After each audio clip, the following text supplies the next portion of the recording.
નમસ્કાર મારા વહાલા વિદ્યાર્થી મિત્રો, આજે વાત કરીશું ધોરણ 11 અને વિષય ભૂગોળનો પાઠ નંબર 1 ભૂગોળ એક વિષય તરીકે પાઠના મિત્રો સ્વાધ્યાયનું સંપૂર્ણ સોલ્યુશન કરીશું. તમે તમારા ભૂગોળની નોટબુકમાં આ પ્રશ્નોના જવાબ લખી શકો છો. આપણી ચેનલની અંદર તમામ વિષયના સ્વાધ્યાયના સોલ્યુશન સાથે વિડીયો મૂકવામાં આવે છે, તો મિત્રો જોવા માંગતા હો તો ચેનલને સબસ્ક્રાઈબ કરી લેજો. પ્રશ્ન નંબર 1, નીચેના પ્રશ્નો માટે આપેલા વિકલ્પમાંથી પસંદ કરી સાચો વિકલ્પ લખો. વિશ્વનો પ્રથમ ભૂગોળવિદ કોણ છે? તો સાચો જવાબ આવે છે એ થેલ્સ. પ્રશ્ન નંબર 2, મહાન ભૂગોળવિદ કાર્લ રેટર કયા દેશના હતા?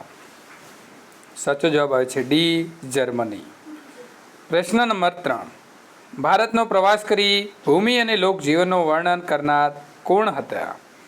તો સાચો જવાબ આવશે બી, ઇબન બતુતા. પ્રશ્ન નંબર 4, મેઘદૂતની રચના કોણે કરી છે? તો સાચો જવાબ આવશે સી, કાલિદાસ. પ્રશ્ન નંબર 2, નીચેના પ્રશ્નોના 1-2 વાક્યમાં ઉત્તર લખો. સૂર્યમંડળ વિશે માહિતી આપનાર ભારતીય ભૂગોળવિદ કોણ હતા? તો સૂર્યમંડળ વિશે માહિતી આપનાર ભારતીય ભૂગોળવિદ આર્યભટ્ટ હતા. પ્રશ્ન નંબર 2, ભારતનો પ્રવાસ કરી તેની ભૂમિ અને લોકજીવન અંગે વર્ણન કરનાર કોણ હતો? તો ભારતનો પ્રવાસ કરી તેની ભૂમિ અને લોકજીવન અંગે વર્ણન કરનાર ઇબન બતુતા હતા. પ્રશ્ન નંબર 3, ભૂગોળનું જ્ઞાન પ્રાપ્ત કરવાના સ્ત્રોત કયા કયા છે? તો ભૂગોળનું જ્ઞાન પ્રાપ્ત કરવાના સ્ત્રોત 2 છે. પહેલું છે ક્રમબદ્ધ અથવા તો પદ્ધતિસરના અભ્યાસ દ્વારા, અને બીજું છે પ્રાદેશિક અભિગમ દ્વારા. પ્રશ્ન નંબર 4, ભારતના 2 ભૂગોળવિદોના નામ આપો. તો ભારતના 2 ભૂગોળવિદ છે આર્યભટ્ટ અને વરાહમિહિર. પ્રશ્ન નંબર 5, ભૂગોળ શબ્દનો અર્થ આપો. તો ભૂગોળ શબ્દનો અર્થ પૃથ્વીનું વર્ણન એવો થાય છે. પ્રશ્ન નંબર 3, નીચેના પ્રશ્નોના જવાબ આપો. તો ભૂગોળ કયા કયા વિષયો સાથે અનુબદ્ધ ધરાવે છે? તો વિજ્ઞાન, બાળ વિજ્ઞાન, ભૂગોળ, ભૂસ્તર વિજ્ઞાન, ખગોળ વિજ્ઞાન, ભૌતિક વિજ્ઞાન, વનસ્પતિ વિજ્ઞાન, જીવ વિજ્ઞાન વગેરે શુદ્ધ વિજ્ઞાનો ઉપરાંત ઇતિહાસ, અર્થશાસ્ત્ર, રાજ્યશાસ્ત્ર, ગણિતશાસ્ત્ર, સમાજશાસ્ત્ર અને નૃવંશશાસ્ત્ર વગેરે સામાજિક વિજ્ઞાનો સાથે અનુબંધ ધરાવે છે. નંબર 2, માનવ ભૂગોળના કોઈ પણ 4 વિભાગો જણાવો. તો માનવ ભૂગોળના 4 વિભાગો નીચે મુજબ છે, જેમાં પહેલું છે આર્થિક ભૂગોળ, બીજું રાજકીય ભૂગોળ, ત્રીજું સામાજિક ભૂગોળ અને ચોથું વસ્તી વિષયક ભૂગોળ. પ્રશ્ન નંબર 3, હાલની વૈશ્વિક સમસ્યાઓ કઈ કઈ છે? વસ્તી વધારો, ઘટતા જંગલો, ગરીબી, આતંકવાદ, પ્રદૂષણ, ઉર્જા, જળ સંરક્ષણ, પર્યાવરણ સંરક્ષણ વગેરે હાલની વૈશ્વિક સમસ્યાઓ છે. પ્રશ્ન 4, વસ્તી ભૂગોળ, પોપ્યુલેશન જિયોગ્રાફી એટલે શું? તો માનવ ભૂગોળની એક પેટા શાખા વસ્તી ભૂગોળ છે. વસ્તી ભૂગોળમાં વસ્તી ગીચતા, વસ્તી વધારાના પ્રશ્નો ઉપરાંત વસ્તીનું સ્થાયીકરણ અને સ્થળાંતરણ વગેરે બાબતોને સમજાવતા ભૂગોળને વસ્તી ભૂગોળ કહે છે.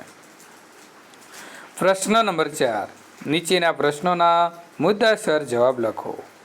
તો ભૂગોળની મુખ્ય પ્રશાખાઓ વિશે જણાવો. તો ક્રમબદ્ધ અથવા પદ્ધતિસર અભિગમના આધારે ભૂગોળના 4 અભિગમના પેટા વિભાગ આ પ્રમાણે છે: ભૌતિક ભૂગોળ, જૈવિક ભૂગોળ, માનવ ભૂગોળ અને ક્રિયા તકનિક એટલે કે ભૌગોલિક પ્રવિધિઓ અને પ્રયુક્તિઓ.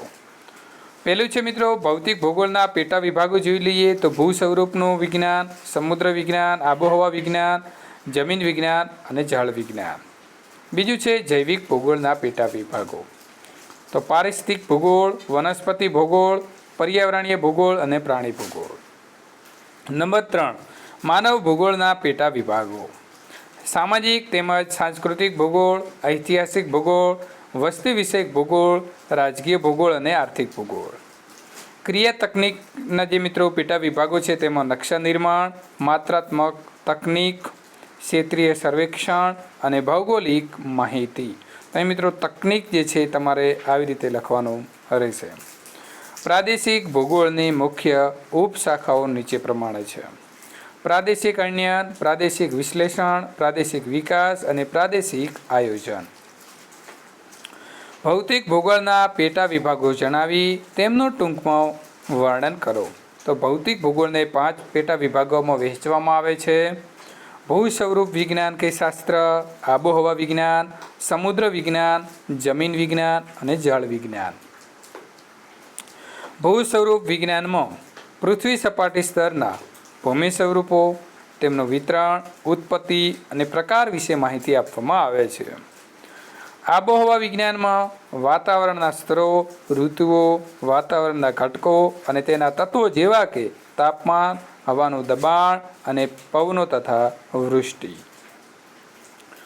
સમુદ્ર વિજ્ઞાન મહાસાગરોની ઉત્પત્તિ, ભરતીઓટ, મહાસાગરના ભરતીની ઊંડાઈ, મહાસાગરના સ્થાન, પ્રવાહો, સમુદ્ર તળનું ભૂપૃષ્ઠ, સમુદ્ર જળની ક્ષારતા તથા મહાસાગરની માનવ જીવન ઉપર થતી અસરોનો અભ્યાસ કરે છે.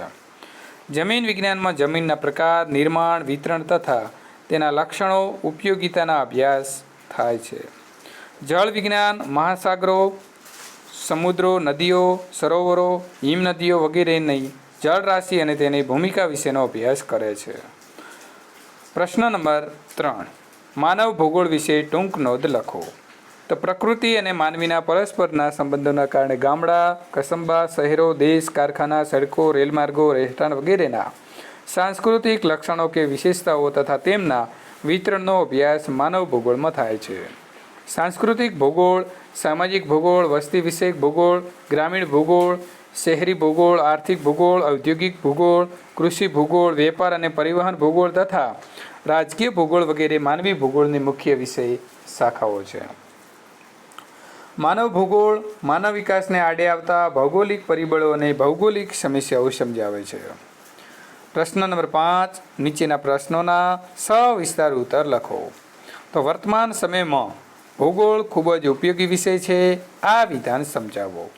તો વ્યક્તિ નિર્માણ માટે અથવા માનવીના સશક્તિકરણ માટે ભૂગોળનો અભ્યાસ અનિવાર્ય છે. ખેતી, વેપાર, પરિવહન તથા ઉદ્યોગોની સ્થાપના અને તેના વિકાસ માટે ભૂગોળનો પાયાનું જ્ઞાન પૂરું પાડે છે. વ્યક્તિમાં આંતરરાષ્ટ્રીય સમજ વિકસે, વિશ્વ બંધુત્વની ભાવના કેળવાય, રાષ્ટ્રપ્રેમ માટે પ્રેમ કેળવાય, રાષ્ટ્રીય ગુણો વિકસે વગેરે મૂલ્યોને સંવર્ધન માટે ભૂગોળ મહત્ત્વની ભૂમિકા ભજવે છે. વેપાર, સંરક્ષણ, પ્રવાસ, ઉદ્યોગ, ખેતી અને પશુપાલન માટે ભૂગોળનું જ્ઞાન એ એક વ્યવહારિક જરૂરિયાત છે. વિશ્વના દેશો વચ્ચેના આંતર અવલંબનની સમજ ભૂગોળ આપે છે.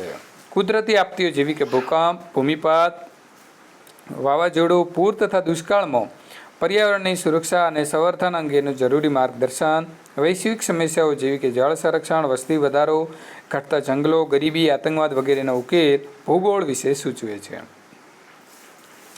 વ્યક્તિમાં સૂક્ષ્મ અવલોકન કરવાની, તારણો કાઢવાની, નિર્ણય કરવાની અને યોગ્ય અભિપ્રાય બાંધવાની વગેરે માનસિક શક્તિઓનો વિકાસ ભૂગોળ દ્વારા સરળ બને છે. ભૂગોળ નાગરિકને વિશ્વ નાગરિક બનાવી શકે છે. ભૂગોળના અભ્યાસથી પ્રવાસ, પ્રદર્શન અને વાર્તાલાપો સમજી શકીએ છીએ. તેમજ પત્ર મૈત્રી બાંધવાની સૂઝ કેળવાય છે. નકશા વાંચન, નકશાપૂર્ણી, વરસાદનું માપન, તાપમાનનું માપન, ભૂકંપની તીવ્રતાનું માપન અને હવાના દબાણનું માપન કરવાની ક્ષમતાઓ વિકસાવવામાં ભૂગોળ મહત્ત્વનો ભાગ ભજવે છે. મૃદાવરણ, વાતાવરણ, જલાવરણ અને જીવાવરણ સંબંધિત વિશેષતાઓ અને વિવિધતાઓની જાણકારી ભૂગોળ આપે છે, જેથી વ્યક્તિની જિજ્ઞાસા વૃત્તિ સંતોષાય છે. વારસાને સમજવા માટે ભૂગોળનું જ્ઞાન અતિ આવશ્યક છે. સમગ્ર વિશ્વ એક પરિવાર છે એવી ભાવના ભૂગોળ વડે ચરિતાર્થ થઈ શકે છે.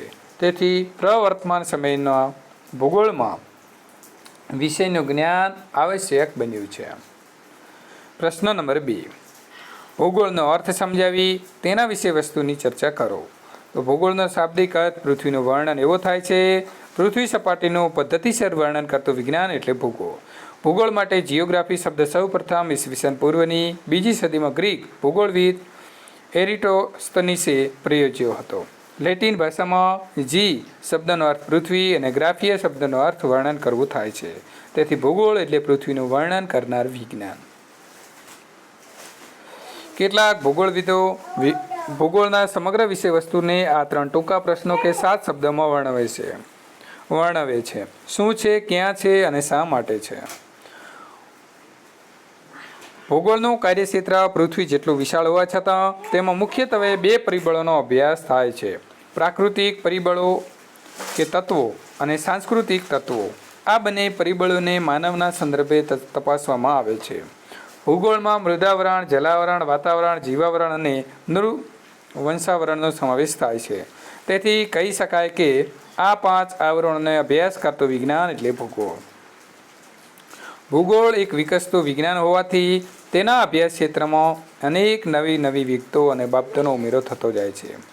કાર્લ રિટર નામના જર્મન ભૂગોળવિદે કહ્યું છે કે ભૂગોળનો અભ્યાસ પૃથ્વી સપાટીએથી શરૂ થાય છે, પરંતુ માનવજાત પાસે જેમ જેમ નિરીક્ષણ અને સંશોધનના સાધનો વિકસતા જશે તેમ તેમ ભૂગોળનું કાર્યક્ષેત્ર પૃથ્વી સપાટીએથી વધુને વધુ ઊંચે અને વધુને વધુ ઊંડે સુધી વિસ્તરશે. તો એ સંપૂર્ણ મિત્રો સોલ્યુશન પૂર્ણ થાય છે. બીજા પાઠનું સોલ્યુશન જોવા માંગો છો તો આપેલી એન્ડ સ્ક્રીન ઉપર ક્લિક કરી અને મેળવી શકો છો.